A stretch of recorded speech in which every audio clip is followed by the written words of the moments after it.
Selamat pagi, Bapak-Bapak dan Ibu semuanya. Tuhan memberkati kita.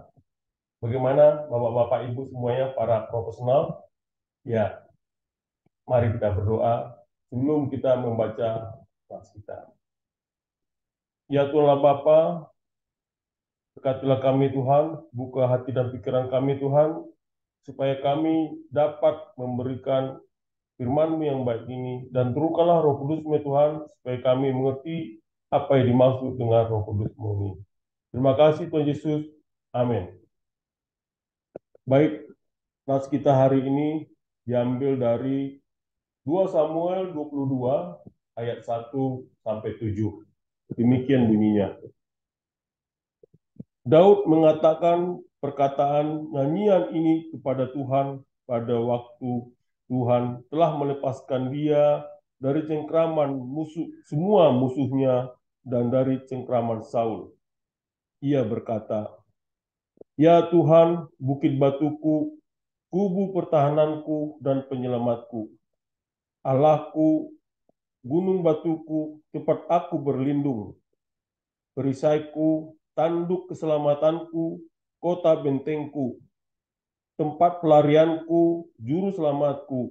Engkau menyelamatkan aku dari kekerasan. Terpujilah Tuhan, seruku, maka aku pun selamat daripada musuhku. Sesungguhnya gelora-gelora maut telah mengelilingi aku. Banjir-banjir jahanam telah menimpa aku. Tali-tali dunia orang mati telah membelit aku. Perangkap-perangkap maut terpasang di depanku. Ketika aku dalam kesesakan, aku berseru kepada Tuhan. Kepada Allahku aku berseru, dan Ia mendengar suaraku dari baitnya. Teriakku minta tolong masuk ke telinganya. Demikian firman Tuhan, berbahagialah orang yang mendengarnya dan memeliharanya. Amin. Saudara-saudara yang sekalian terkasih dalam nama Tuhan Yesus Kristus, saya mau bertanya kepada Bapak dan Ibu, mungkin pernah merasakan ini, yaitu apakah perusahaan Bapak dan Ibu sedang mengalami kerugian? Kita tahu sekarang bahwa pandemi telah usai, tapi pada masa sekarang ini adalah masa recovery dari setiap perusahaan. Yang kedua, saya mau tanya lagi, apakah perusahaan Bapak dan Ibu sedang mengalami kinerja yang cenderung menurun?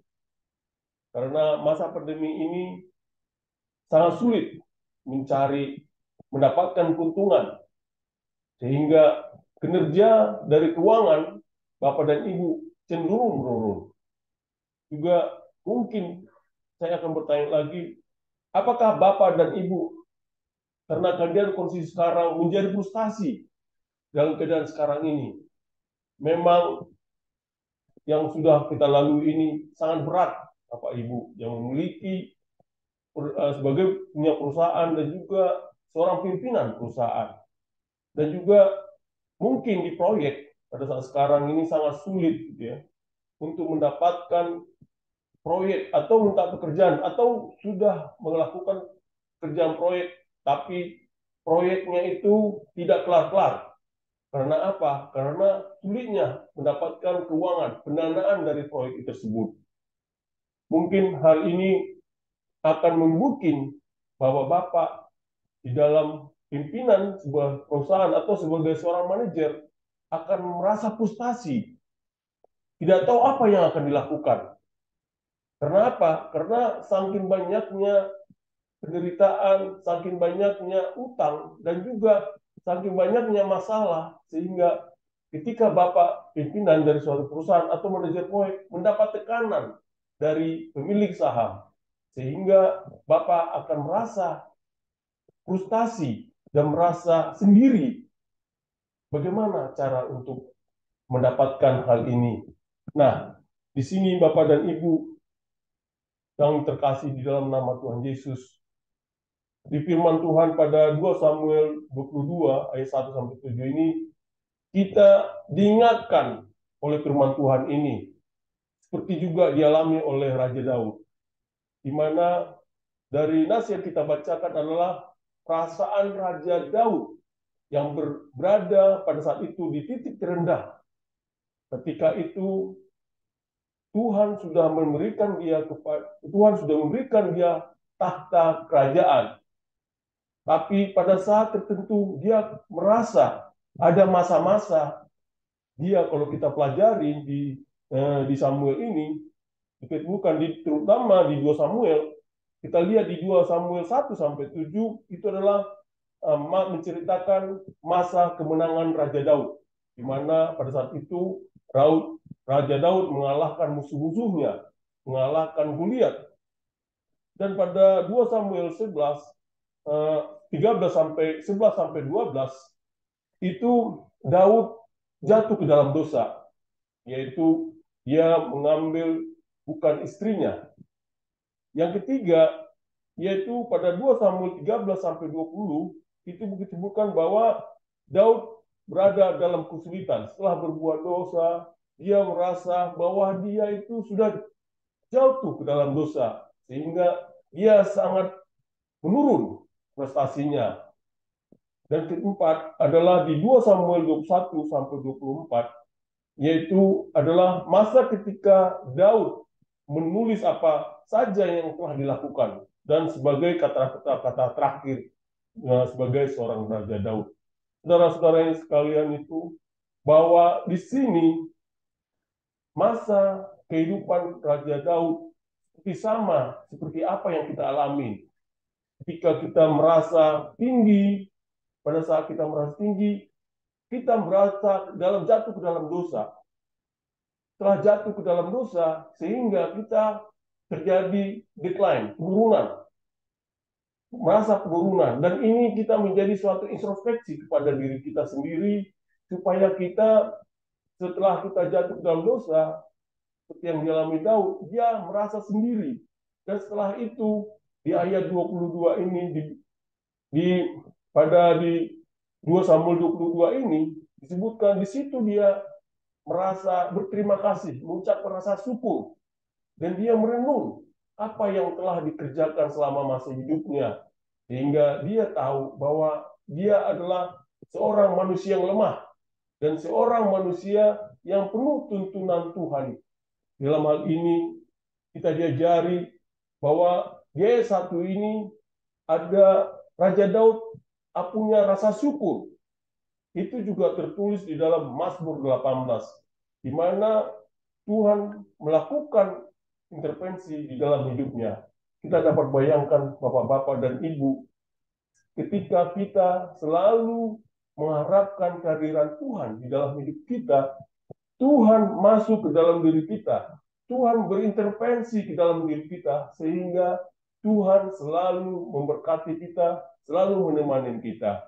Pada Mazmur 18 ini juga, itu banyaknya berkat Tuhan atas apa saja yang telah dialaminya dan terhadap juga kerajaannya. Di situ disebutkan perbedaan antara 2 Samuel dengan di Mazmur ini hampir ada persamaan, dan juga di mana pada saat ini Daud juga memberitahukan rasa syukurnya.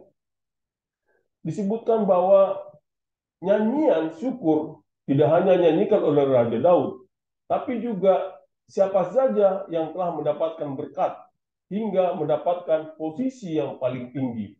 Kita ketahui bahwa Daud selalu meminta pertolongan Tuhan, selalu meminta apa yang akan dikerjakan, semua berdasarkan dari kehendak Tuhan.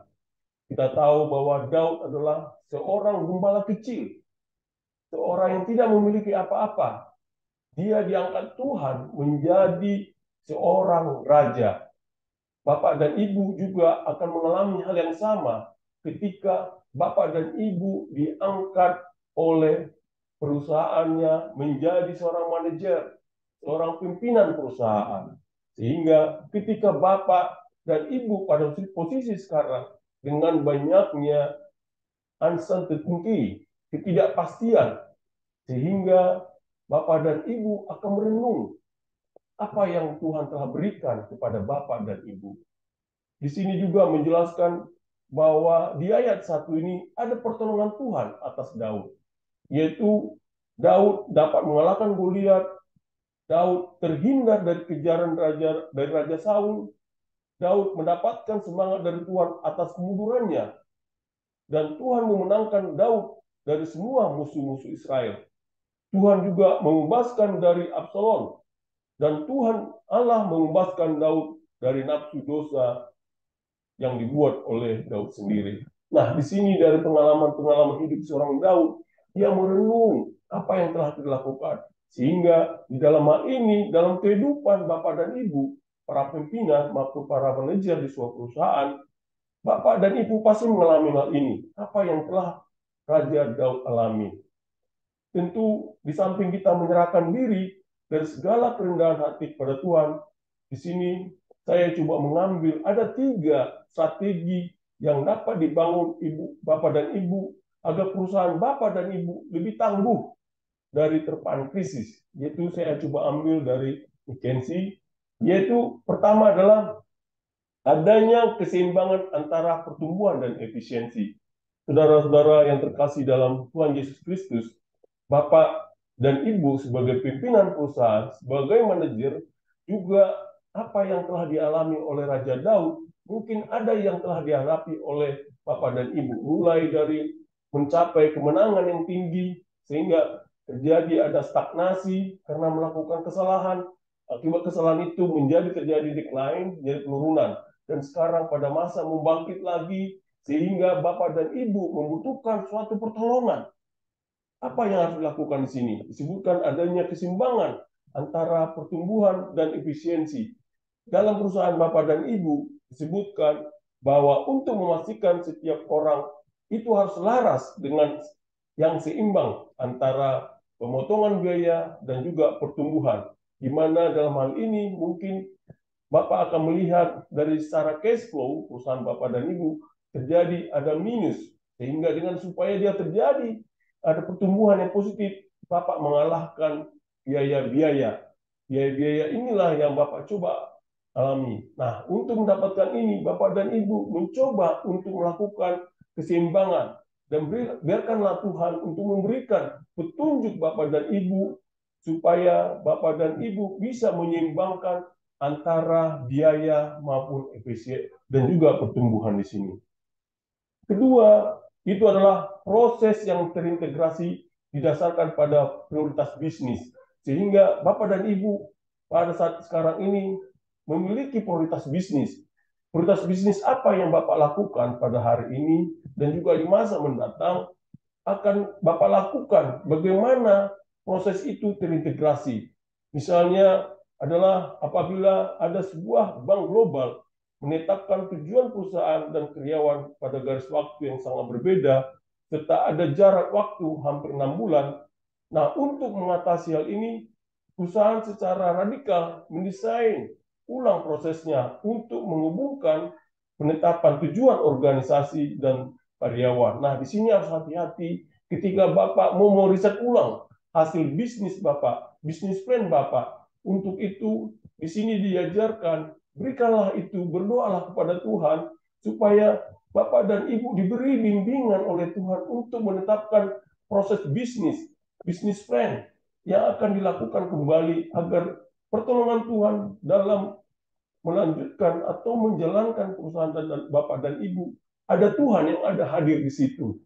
Di sini disebutkan pada hal ini proses evaluasi bisnis plan yang telah Bapak lakukan mungkin terjadi ada perubahan karena kondisi ketidakpastian yang ada sekarang ini.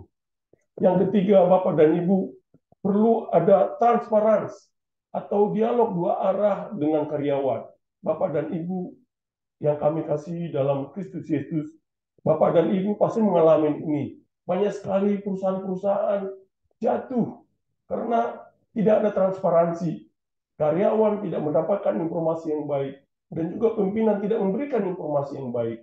Sehingga apabila Bapak sebagai pimpinan perusahaan berdoa kepada Tuhan, minta bimbingan Tuhan, selalu meminta bimbingan Tuhan, seperti Raja Daud, minta pimpinan Tuhan untuk memberikan apa yang telah Bapak Ibu mendapatkan dan dapat diberikan kepercayaan oleh pemegang saham, sehingga ketika Bapak dan Ibu memegang pucuk pimpinan perusahaan, Bapak berdoa di dalam diri sendiri, meminta petunjuk Tuhan agar dialog antara karyawan bisa berjalan dengan bagus. Karena semua keuntungan yang Bapak dapat, Ibu dapatkan, itu tidak terlepas dari karyawan. Karyawan juga menjadi semakin bagus dan semangat. Bapak dan Ibu semua yang kami kasih dalam Yesus Kristus, tentu di dalam nats yang kita baca tadi, mulai dari 2 Samuel 22 ayat 1 sampai 7 ini, ada hal yang harus kita perhatikan, bahwa Tuhan selalu menyertai Bapak dan Ibu sekalian. Mulai pada saat Bapak mulai dari staf sampai mendapatkan pimpinan, mungkin sekarang mendapatkan cobaan, sehingga terjadi ada penurunan dari prestasinya atau penurunan dari pengakuan yang telah didapatkan Bapak dan Ibu, harus menyerahkan diri kepada Tuhan, sehingga Tuhan akan memberikan kekuasaan, mengembalikan percayaan yang Tuhan berikan kepada Bapak dan Ibu. Demikianlah firman Tuhan kita pada hari ini. Terima kasih buat Bapak dan Ibu. Amin. Ya Tuhan Allah Bapa, kami telah mendengarkan firman-Mu ya Tuhan. Ajari kami Tuhan, agar kami bisa seperti Raja Daud, memberikan rasa syukur kami kepadamu ya Tuhan, atas segala apa yang telah kami peroleh, semua yang telah ada ya Tuhan. Tuhan Allah Bapa, terima kasih Tuhan Yesus. Amin.